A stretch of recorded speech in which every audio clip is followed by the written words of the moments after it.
ताल ठोक के आप देख रहे हैं। जब दुनिया भर में बज रहा डंका तो घर में क्यों हो रही है शंका, हम ये पूछ रहे हैं। हमारे साथ तीन राजनीतिक पार्टियों से मेहमान हैं, तीन राजनीतिक पार्टियों से मेहमान हैं। वरिष्ठ पत्रकार हैं विल अवध, और मेरे साथ यहाँ अर्थशास्त्री हैं, इकोनॉमिस्ट हैं, स्टूडियो में मौजूद हैं। ब्रेक के पहले श्रीकांत जी, आप लगातार हाथ उठाए थे जयवीर शेरगिल के सवालों का जवाब देने के लिए, आप दे सकते हैं जवाब। देखिए, मैं पहले अपने कांग्रेस के मित्र को करेक्ट करना चाहूँगा। मुझे उनकी योग्यता पर कहीं कोई संदेह नहीं है, लेकिन इतना ज़रूर है कि आप थोड़ा करेक्ट कर लीजिए। जो वित्त मंत्री के जो आंकड़े आप बता रहे हैं काले धन को लेकर, जो उन्होंने आंकड़ा बताया था, वो टेंटेटिव आंकड़ा है, जो फेक करेंसी है। उसमें 12 लाख करोड़ का जो स्कैम कांग्रेस ने किया था वो शामिल नहीं है, नंबर एक। नंबर दो, जिस 2005 की आप बात कर रहे हैं मेरे मित्र, उस समय आपका कोई काले धन को लेकर, भ्रष्टाचार को लेकर कोई प्रपोजल नहीं था। वो प्रपोजल 2012 में आया, जो सुप्रीम कोर्ट ने आपको दिया कि काले धन को लेकर एसआईटी बनाइए। लेकिन 2012 में आपने काले धन को लेकर एसआईटी क्यों नहीं बनाई? क्यों? आपको लग रहा था कि जो विदेशों में आपका धन जमा है आपकी पार्टी के लोगों का, उसको सही जगह से पार्क करने में आपने अपना समय बताया। जहां तक आप पनामा पेपर्स की बात कर रहे हैं, आप तो वकील हैं, आप तो लॉ जानते हैं कि उसमें प्रावधान है कि आप किसी का नाम का जिक्र नहीं कर सकते। जहां तक नाम की आप बात करें तो आप तो पंजाब से आते हैं, आपके पूर्व नाम बताओ उनका, मुख्यमंत्री जी का, उनके परिवार के लोगों के नाम बताओ आपको, बताइए ना सर। तो आप किस हैसियत से आप बात करते हैं? भ्रष्टाचार के ऊपर प्रवचन करते हैं, दोनों हाथों से आप भ्रष्टाचार करते हैं, लूटते हैं देश को। तमाम सबूत इस बात के हैं। कोयले तक को आपकी पार्टी नहीं छोड़ती है, स्पेक्ट्रम तक को आपकी पार्टी नहीं छोड़ती है, रक्षा सौदों में भी आप दलाली खाते हैं, और जो एनजीओ चलाते हैं, जो आतंकवादियों को ट्रेनिंग देते हैं, उनसे भी कांग्रेस पार्टी दलाली खाती है, उनको भी शांति दूत का प्रमाण पत्र देती है। तो ये लड़ाई मेरे मित्र, लड़ाई देश के नौजवानों के उज्जवल भविष्य के लिए है। ये लड़ाई हमारी आने वाली पीढ़ियों के उज्जवल भविष्य के लिए है। क्या गरीब का बेटा गरीबी रहेगा? क्या किसान का बेटा हमेशा खेत में हली जोतता रहेगा? उसको जरूरत नहीं है कि उसको अच्छी एजुकेशन मिले, उसको जरूरत नहीं है कि उसको अच्छा वातावरण मिले। उसके लिए आपने क्या कदम उठाए? श्रीकांत जी, आप सिर्फ गाल बजाते रही कांग्रेस पार्टी, सिर्फ गाल बजाते रहे और कुछ नहीं आपने किया। भ्रष्टाचार के खिलाफ ये मुहिम है, धर्म युद्ध है, इसमें आपको सहयोग करना चाहिए। श्रीकांत जी, स्विस बैंक के अकाउंट होल्डर्स की लिस्ट अब तो आपके पास है, सरकार के पास। क्या आप लोग नाम सार्वजनिक करेंगे या इनकी तरह ही करते रहेंगे कि नहीं? हमने ये तो चाहते ही यही है, लिफाफे में दे दिया। नहीं रोहित जी, एक 30 सेकंड, ये तो चाहते हैं कि नाम आप जाहिर कर दीजिए, जिससे कि आगे कानूनी कार्रवाई उनके खिलाफ नहीं हो पाए। और मैं तो आपके माध्यम से रोहित जी ये भी कहता हूं कि ये कांग्रेस पार्टी नहीं है, ये भारतीय जनता पार्टी की सरकार है। यहां विदेशों में काला धन अगर आपको मिलता है तो 10 साल का कठोर कारावास है। आप लोगों ने नहीं बनाया, हम लोगों ने बनाया कानून। बोलिए जयवीर। आश्चर्य नहीं हो रहा कि मेरे मित्र ने बड़ा भावुक बयान दिया, पर ये भूल गए कि हमारे पूर्व मंत्री के खिलाफ है सीबीआई इनके पास, आईबी इनके पास, ईडी इनके पास, इनकम टैक्स इनके पास। अरे 2.5 साल हो गए हैं, कांग्रेस के नेताओं का काला धन है तो एफआईआर कीजिए, हमें जेल में भेजिए। क्योंकि खुद का घर शीशे का है, इसलिए पत्थर मारने से डर लग रहा है कि कहीं इस मुहिम में रमन सिंह, वसुंधरा राजे ना पकड़ी जाए। कांग्रेस सरकार वो नहीं है जिसको आज सुप्रीम कोर्ट पूछ रहा है कि भैया 1,24,000 करोड़ कहां हैं। ललित मोदी को खुद लंदन भेजा, वहां के मिनिस्टरों को खुद फोन किया कि भैया हमने भेज तो दिया, अब इनको वीजा देके यहां परमानेंट भी कर लो। ये है भारतीय जनता पार्टी की सरकार। अगर लड़ाई लड़नी है, सफेद कुर्ता डाल के पहले अपना चरित्र साफ कीजिए और फिर ये लड़ाई लड़िए। और आपने मेरे सवाल का उत्तर नहीं दिया। अगर करेंसी बदलने से गरीब आदमी तबाह हो जाएगा तो वो तबाही आज आबादी में कैसे तब्दील हो गई है? अगर आपने निर्णय भी लेना था, आपकी तैयारी क्यों नहीं थी? आज कांग्रेस, आईवाईसी, एनएसयूआई, हम बेशक इस निर्णय के खिलाफ हैं, फिर भी हमारे वर्कर आज बैंकों की लाइनों में खड़े हैं और लोगों के फॉर्म भर रहे हैं, उनको पानी पिला रहे हैं, बिस्कुट खिला रहे हैं। कौन से न्यूज चैनल में रिपोर्ट आई है कि भारतीय जनता पार्टी का कोई कार्यकर्ता खड़े होकर मदद कर रहा है? कोई नहीं। और एक आखिरी बात कहूं रोहित जी, और आखिरी बात कहूं, आज जो जनता पूछ रही है कि चलिए हम लाइन में खड़े हो गए, आपकी मुहिम बहुत अच्छी है, जनता को क्या मिलेगा? 2.5 साल पहले 100 दिनों में 15 लाख रुपया मिलना था, वो नहीं आया। आज 50 दिन हम लाइन में खड़े हो जाएंगे, जनता में बहुत सहनशीलता है। हमारे को काले धन की इस लड़ाई में जयवीर शेरगिल, जनता को क्या मिलेगा? जयवीर शेरगिल, आप लोगों ने सरकार चलाई, उसके पहले कुल मिला के आजादी से अब तक 50 साल लगभग कांग्रेस पार्टी ने राज किया है। वो चाहे गठबंधन में किया हो चाहे अकेले में किया हो। आज बतौर सरकार का इतना अनुभव रखने वाली पार्टी के नेता, आप मुझे बता दीजिए, क्या किसी देश के लिए संभव होता है कि वो अपने देश के 125 करोड़ लोगों के खातों में 15-15 लाख रुपए डाल दे बिना कुछ किए? आप चाहते हैं ऐसा देश? आप चाहते हैं ऐसी आबादी? बिल्कुल रोहित जी, आपने तो बिल्कुल, वो कहते हैं अंग्रेजी में यू हिट द नेल। तो क्या फिर भारतीय जनता पार्टी उन देशवासियों से माफी मांगे जिनको गुमराह किया था हर चुनावी मंच पे कि 100 दिन में काला धन लाऊंगा और आपके अकाउंट में 15 लाख डालूंगा और इस नाम पे वोट मांगी थी? पहले माफी अभियान शुरू करें। मैं जानता हूं, वकील हूं, कि 15 लाख का आंकड़ा, फिर ये जुमले, ये टॉफियां क्यों बांट रहा था 15 लाख की? और आज जब जवाब मांग रहे हैं अकाउंटेबिलिटी, तो हमें देशद्रोही। अकाउंटेबिलिटी तो 70 साल से पूछ रहा है ये देश, कभी रही है क्या? मैं पूछूं आपसे क्वात्रो की कैसे भाग गया था? सर मैं पूछूं आपसे ओटावियो क्वात्रो की कैसे भागा था इस देश से? मैं आपके पास है उसका डेटा सर? कौन लोग लेके गए थे? उस पे भी कैसे भागा था? वॉरेन एंडरसन को कैसे भगाया गया था? किसकी गाड़ी में था? किसका वरदहस्त था? सर दिक्कत यह है कि जब हम कह रहे हैं कि आम आदमी अगर लाइन में लगने को तैयार है, सर आम आदमी लाइन में लगने को तैयार है, अपनी बंदूक का बोझ उसके कंधे से तो उतार लीजिए कम से कम। सरकार 50 दिन कह रही है, आप उसको 25 दिन में गिरा देना चाहते हैं अपनी बंदूक टंग के उसके कंधे पे। रोहित जी 30 सेकंड मुझे देंगे क्या प्लीज? आप बार बार कह रहे हैं एक मिनट, सिर्फ 30 सेकंड लूंगा। मेरे पूरा शिकन फिर आ रहा हूं, वेल साहब के पास जाऊंगा उसके बाद। बोलिए, और निखिल जी के पास बोलिए। रोहित जी, आप कह रहे हैं कि आम आदमी तैयार है। आम आदमी के पास क्या चॉइस है? हमें कह दिया गया है अपने पैसा सिर्फ 4,000 या आप लगे लाइन में, आपने बदले 4,500 रुपए। मां तैयार थी, आपने 4,500 रुपए बदले? बिल्कुल बदले, बिल्कुल बदले। कहां बदले? कितनी देर लाइन में लगे आप? और क्या निर्णय, क्यों नहीं बदलेंगे? हमें बीजेपी ने होम डिलीवरी थोड़ी दी है, इसीलिए तकलीफ है ना सर, इसीलिए कष्ट है ना, इसीलिए कष्ट है ना, इसीलिए कष्ट हो रहा है ना। कोई तकलीफ नहीं है सर, इसीलिए ममता बनर्जी कलकत्ता से चल के आती है स्पेशल कि मैं पैदल मार्च करूंगी। तकलीफ इस बात जानते हुए कि इतने बड़े घोटाले में उनका नाम है, में लगता है। इसीलिए अरविंद केजरीवाल की पार्टी 2 म्युनिसिपल कॉर्पोरेशन में चुनाव लड़ने का ऐलान करके नाम वापस ले लेती है कि साहब नहीं लड़ पाएंगे अब। और आप सोचते हैं कि लोगों को पता नहीं लगता पॉलिटिकल पार्टी को कहां चोट पड़ रही है? श्रीकांत शर्मा जवाब दीजिए उनकी बात का। तो लोगों को यह नहीं पता लगता कि कोई जी रोहित जी बहुत दुख कोई होता मां ने है। अपना बच्चा गवा दिया क्योंकि अस्पताल उससे पैसे नहीं लेगा। मुझे लगता है कि कांग्रेस के मित्र तब नहीं पीड़ित हो रही, भटक रहे हैं, मुद्दे से भटक रहे हैं आप। ये लड़ाई हमारे आने वाली जो पीढ़ियां हैं उनकी उज्जवल भविष्य के लिए लड़ाई है, नंबर 1। नंबर 2, आप चैलेंज दे रहे हैं, चुनौती दे रहे हैं मुझे टीवी पर कि बीजेपी कार्रवाई करे। अरे जब बीजेपी कार्रवाई नहीं करती है, देश का कानून कार्रवाई करता है। जब राहुल गांधी को नेशनल हेराल्ड केस में कोर्ट ने नोटिस किया तो राहुल गांधी और सोनिया गांधी ने प्रधानमंत्री के बारे में क्या क्या नहीं कहा। जब इनके लिए, इनकी सुरक्षा के लिए कोई हेड कांस्टेबल इनके घर चला गया तो क्या कहा कि पीएम जासूसी करा रहे हैं। और जब कोर्ट से इनको जमानत मिली तो राहुल गांधी ऐसे निकल कर आ रहे थे जैसे इनको कोई ट्रॉफी मिली है। अरे भाई पहले तय तो कर लो कि आपकी नीति क्या है। देश में कानून है, अगर आपने कानून का उल्लंघन किया है तो आप तो वकील भी हैं, तो कानून अपना काम करेगा। अगर कहीं कोई कार्रवाई होती है तो प्रधानमंत्री दोषी हैं, कार्रवाई नहीं हो रही है तो क्यों नहीं हो रही है। पहले कहते थे कि आतंकवाद के खिलाफ कार्रवाई करो, जब कार्रवाई करी तो दर्द हुआ और कहा कि सबूत दो। फिर कहते थे काले धन पर कार्रवाई करो, जब काले धन पर कार्रवाई की तो कहते अरे आपने तो आम आदमी पर कार्रवाई कर दी। तो पहले तय कर लो, पहले कंफ्यूजन से बाहर निकलो। मुझे लगता है कि कांग्रेस के मित्र तो कंफ्यूजन में नहीं है, लेकिन इनके नेता कंफ्यूज जरूर हैं। राहुल गांधी चाहते क्या है, देश से उनकी अपेक्षा क्या है, अभी तक वो तय ही नहीं कर पा रहे हैं। ठीक है, जेडीयू नीतीश कुमार की अगुवाई में क्या निखिल मंडल वो भी इस महागठबंधन में है? भले आज मार्च में शामिल नहीं हुए, लेकिन क्या वो इस महागठबंधन का हिस्सा है जो काले धन का विरोध कर रही है, इस पूरे काम का डिमोनेटाइजेशन का विरोध कर रही है?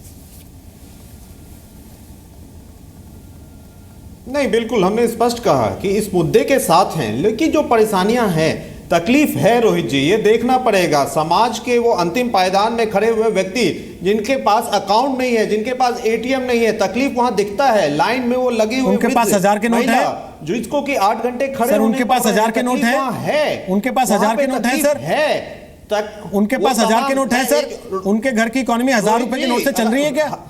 1000 के नोट नहीं है, 200 रुपए के नोट ही निकालने के लिए तो लाइन में है। 200 रुपए के लिए ही तो लाइन में सर है। अभी आप कह रहे हैं एक अकाउंट नहीं है, विकलांग एटीएम नहीं है, जिसको ठीक से तो चला 200 नहीं जा रुपए रहा, के वो नोट भी कहां से लाइन में निकाल है। रहे हैं?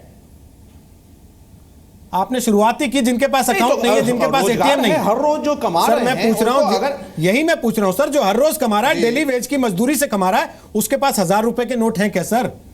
इस देश के गरीब को इस लायक बनाया गया 70 साल में कि वो 1000 रुपए रखे अपनी जेब में? रोहित जी, नहीं रोहित जी, आपको यह मानना होगा जो हर रोज जो रोजगार करता है वो एक एक पैसे को जोड़ के 1000 500 को नोट में तब्दील करके वो घर में जमा करता है। वो नोट रखे होते हैं, वो उसी तरह से जमा करता है। उसके पास कोई बैंक बैलेंस और बैंक अकाउंट नहीं होता है, वो एटीएम नहीं होता, उसके घर में ही वो पैसे होते हैं। आप इस चीज को नकार नहीं सकते हैं। आप आइए, ग्रामीण परिवेश से मैं हूं और मैं घर पे देखता हूं, ग्रामीण इलाके में देखता हूं, ये कठिनाइयां हैं। रोज मैं 30 सेकंड को जवाब दे दूं प्लीज। है आप एटीएम का कॉन्फ़िगरेशन आपने नहीं कर रखा था, ये प्रॉब्लम्स हैं, प्रॉब्लम्स दिख रहा है। ठीक। और जो ये बातें आ रही हैं, बहुत सी लोगों की मृत्यु हुई है, हमारे बिहार में भी हुई है। इन सब चीजों की समस्याओं का समाधान करके लागू करना चाहिए था। हम इस मुद्दे पे हैं, हम सरासर साफ शब्दों में कह रहे हैं कि मुद्दे के साथ हैं, लेकिन जो कठिनाइयां हैं वो दिख रही है, तकलीफ है। और एक वो चीज मैं बात बोलूंगा, आप बोल रहे हैं कि कौन लाइन लगा क्या? मैंने आज न्यूज पढ़ा, बीजेपी के एक नेता हैं जनार्दन रेड्डी जी, वो अपनी बेटी की शादी कर रहे हैं जिसमें 500 करोड़ रुपए उन्होंने खर्च दिखलाए हैं। मैं पूछूंगा क्या वो लाइन में लग करके खड़े होकर के नोट निकाले हैं? कहां से ऐसे पैसे आ रहे हैं? पहले से कैसे पैसे आ रहे हैं? तो सवाल उठता है। और एक सवाल है, मैं श्रीकांत जी से एक सवाल पूछूंगा, अगर आपने तैयारी कर रखी है तो 31 दिसंबर के बाद जो जमा नोट होंगे 500 और 1000 के, उसका आप क्या करना चाह रहे हैं, क्या करने जा रहे हैं? मैं इस सवाल का जवाब जानना चाहता हूं आपसे। श्रीकांत जवाब दीजिए, उसके बाद मैं वेलावत साहब से पूछ रहा हूं। देखिए, सबसे पहले तो मैं इनको स्पष्ट कर दूं कि जिस नेता का ये नाम ले रहे भाजपा का नेता वो नहीं है। नंबर 2।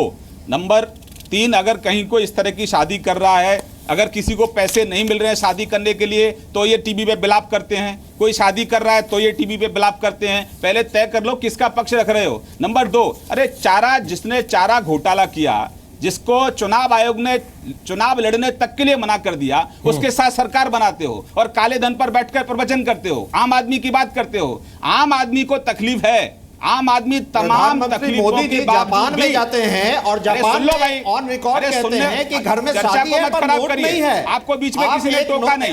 घर में जिसकी शादी है, दर्द हो रहा है, जिसकी आपको शादी है, हो रही उसके है, साथ खड़े होना चाहिए। दर्द हो रहा है, पीड़ा हो रही है, बहुत दुख हो रहा है, क्योंकि मैंने आपकी जो दुखती हुई नस है दर्द हो रहा है, दिया दर्द के उस समाज के अंतिम पायदान में चारा खड़े चोर के व्यक्ति साथ लिए आप दर्द हो सरकार रहा है। चला रहे हो कि नहीं चला रहे हो?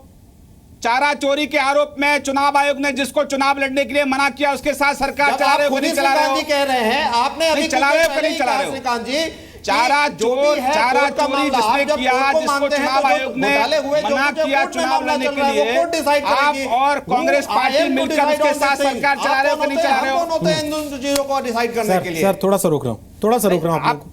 थोड़ा सा प्रवचन करते हैं, प्रवचन कर रहे हैं काले धन सा रोक रहा हूं। जिन्होंने काले धन का संचालन किया, जो अपराधी हैं, अपराधी माना है, उनके साथ मिलकर सरकार चलाते हो। झगड़िए नहीं, झगड़िए नहीं, झगड़िए नहीं, जो सवाल पूछा, झगड़िए नहीं, झगड़िए नहीं, सवाल झगड़िए नहीं पूछोगे सर। तब ना जब आपकी नियत साफ होगी। सर झगड़िए नहीं, साफ करके प्लीज आओ, सर, सवाल प्लीज पूछोगे सर, नहीं। प्लीज सर, गांव में मोबाइल वैन जा रही है और जगह पे मोबाइल वैन जा रही है, कितने पैसे आप निकाल सकते हैं, एक हफ्ते में कितना पैसा मिलेगा, कौन कौन सा डॉक्यूमेंट आपको लेके जाना है, इन सारे सवालों के जवाब आपको मिल जाएंगे। आप जी न्यूज़ देखा कीजिए ना, आपको सारे सवालों के जवाब मिलेंगे। मैं वेलावत आपसे एक सवाल पूछ रहा हूँ, प्लीज आप दोनों को चुप करा। हमारे पास कोई नहीं है, चारा चोर कोई नहीं सर हमारे सर यहाँ। प्लीज प्लीज प्लीज प्लीज झगड़िए नहीं, अच्छा नहीं लगता।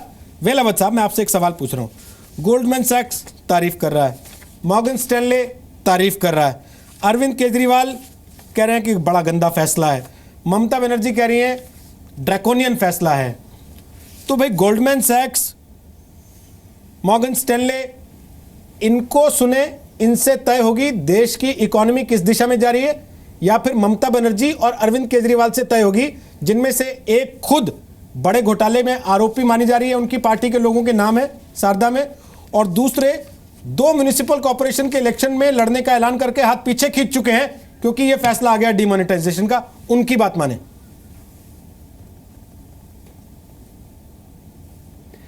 देख लो अभी तक, मतलब ये 1978 में जब तक मैं 2 साल के बाद मैं दिल्ली से आया था, वो तो इसी के वक्त में काफ़ी लोग वो बोल रहा था जब तक वहाँ पर 5,000 नोट उन्होंने डिमोनेटाइजेशन वो करा दिया था सरकार में। ये काफ़ी लोग में के घर वाले के लोग, करोड़पति वाले के लोग है, उनके घर पे रखा है वो तो काफ़ी पैसा है।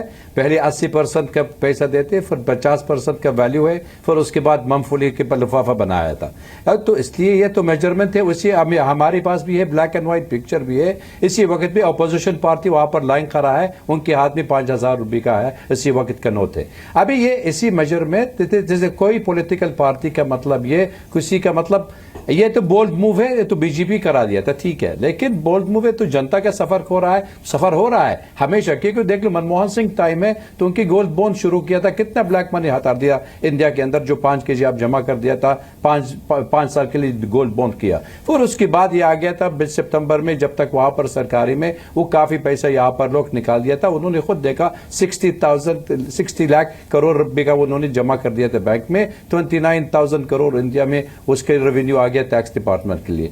ये मैं ये कहना चाहते हो, अभी तक अगर ये सरकार के मूवमेंट के लिए तो आपके ब्लैक मनी हटाने के लिए अभी लोग क्यों सफर कर रहे हैं? लोग यहाँ पर सफर कर रहे हैं क्योंकि यहाँ पर 85% में हिंदुस्तान वाले लोग के कैश कर रहे हैं। हमारे दोस्त में अभी तक आ गया था इंटरनेशनल ट्रेड फेयर के लिए, कुवैत से आया, वो तो कंपनी अभी तक वहां पर प्रगति मैदान खड़ा है। उन्होंने 20,000 रुपए का खरीद लिया था कुवैत की रुपया, इंडियन रुपीज में। जब तक यहाँ पर उन्होंने दिल्ली से आया था, वो अगले दिन में तो बंद कर दिया था करेंसी में, कोई लेता भी नहीं है। उसके 50% का पेमेंट किसी ने आ गया था, दे दिया था। वो कह रही है तो मेरे को 10,000 रुपये आप ले लो, आप 20,000 मेरे को दे दो। तो सफरिंग मतलब हमेशा हिंदुस्तान में या बाहर वाले का है। लेकिन ये जो गेन है, अगर इंडियन इकोनॉमी के लिए गेन हो रहा है, if you want to fight, ये तो एक मेजर के लिए ब्लैक मनी के लिए, टेररिज्म में, बाकी मतलब you have to look at the wider picture. International community अभी तक वो तो IMF भी सपोर्ट कर रहा है। मतलब what is the India emerging as an economic super power, ये इसी की बात करना चाहते हो। I think all the party will be in the same platform. Last comment sir आपसे चाहता हूँ, क्या आपको लगता है कि ये टेम्परेरी फेज है, थोड़ा पेशेंस रख के इससे निकला जा सकता है, या 50 दिन कम लगते हैं आपको, जितनी बड़ी भारत की आबादी है और जितने अकाउंट होल्डर्स हैं उसको देखते हुए, और जिस तरीके का पैनिक क्रिएट हो जाता है हमारे यहाँ, नमक की अफवाह उड़ जाती है और लोग 400 रुपये किलो नमक खरीदने पहुँच जाते हैं? मेरे हिसाब से 50 दिन सफिशेंट है, लेकिन मुझे लगता है कि अगर ज़रूरत पड़ेगी तो सरकार इस अवधि को बढ़ा भी सकती है, क्योंकि सरकार जो फैसला लिया है नोटबंदी का, वो पब्लिक के हित में ही लिया है, सरकार ने अपने हित में नहीं लिया है। और इसके जो दूरगामी परिणाम होंगे वो बहुत अच्छे होंगे। हमारा इंडिया की डेवलपमेंट मैनी फोल्ड्स ऊपर जाएगी। 15 लाख आ जाएंगे सबके अकाउंट? सर 15 लाख तो ऑटोमेटिकली आ रहे हैं। आप देखिए पीछे कितनी मंदी का दौर चल रहा था, किसी के पास पैसे नहीं होते थे, आज सब पैसे लिए घूम रहे हैं। तो इकनॉमी इसमें बढ़ेगी और मुझे लगता है कि अगर ज़रूरत पड़ेगी तो सरकार इस अवधि को थोड़ा बहुत और आगे बढ़ा सकती है। जैसे ज़रूरत की सुविधाओं के लिए सरकार ने पहले 11 नवंबर तक का टाइम रखा था, फिर उसको बढ़ा के 14 नवंबर कर दिया गया, लेकिन फिर ज़रूरत को देखते हुए उस तिथि को बढ़ा के 24 नवंबर तक कर दिया है। तो मेरे ख्याल से सरकार पब्लिक के साथ है, ये डिसीज़न अच्छा है। और इसके हिसाब से मैं एक चीज़ और बताना चाहूँगा कि लोग सलाह लेके कुछ भी पैसे अकाउंट में डाल रहे हैं, उनको थोड़ा सा संभल के चलना चाहिए। अगर आपकी अकाउंटेड मनी है तो आपके पास जितना भी पैसा है अकाउंटेड मनी है, आप उसको जमा कराइए। अगर आपके पास आप इस सलाह पे पैसे जमा करा रहे हैं कि आप जमा करा दो बाद में देखी जाएगी, तो ऐसा कुछ नहीं है। सरकार का एक नया नोटिफिकेशन 15 नवंबर 2016 को आ गया है, जिसमें AIR एनुअल इंफॉर्मेशन रिपोर्ट बैंकों को जनवरी तक भेजने के लिए बोला है, जिसमें अगर आप एक बारी में 50,000 से ऊपर सेविंग के खाते में जमा कराते हैं तो वो इन्फॉर्मेशन RBI को भेजनी होगी और वो इन्फॉर्मेशन डिपार्टमेंट में जाएगी। इसी तरह से अगर आप करंट अकाउंट में 12.5 लाख रुपए से ऊपर, जो कि 9 नवंबर से लेकर और 30 दिसंबर के बीच में जमा होगी, आप सुन लीजिएगा, 9 नवंबर से लेकर 30 दिसंबर तक जो राशि जमा होगी वो अगर इससे ज़्यादा होती है और आपके पास अगर उसका एक्सप्लेनेशन नहीं है तो आप परेशानी में आ जाएंगे। चलिए, बहुत बहुत शुक्रिया आपका, आपने हमारे दर्शकों से जानकारी साझा की, और बहुत बहुत शुक्रिया आप सबका भी। समय एक्सीड हो गया, वरना एक दो कमेंट और जरूर लेने की कोशिश करता मैं जयवीर और श्रीकांत आप लोगों से, लेकिन हम समय से ओवर हो चुके हैं। फिलहाल के लिए धन्यवाद आप सबका ताल ठोके का हिस्सा बनने के लिए। लेकिन चलते चलते हम केवल इतना कहना चाहते हैं कि अगर आपके पास कोई व्यक्ति आता है, ये कहता है कि आप अपने अकाउंट में उसके पैसे जमा करवा दें, तो ऐसे व्यक्ति की सूचना अपने नज़दीकी पुलिस थाने में तुरंत जाके दें। ये देश ईमानदारों का देश है, इसलिए आपको भी किसी भी काले धन वाले के लिए कंधा नहीं बनना चाहिए, हथियार नहीं बनना चाहिए।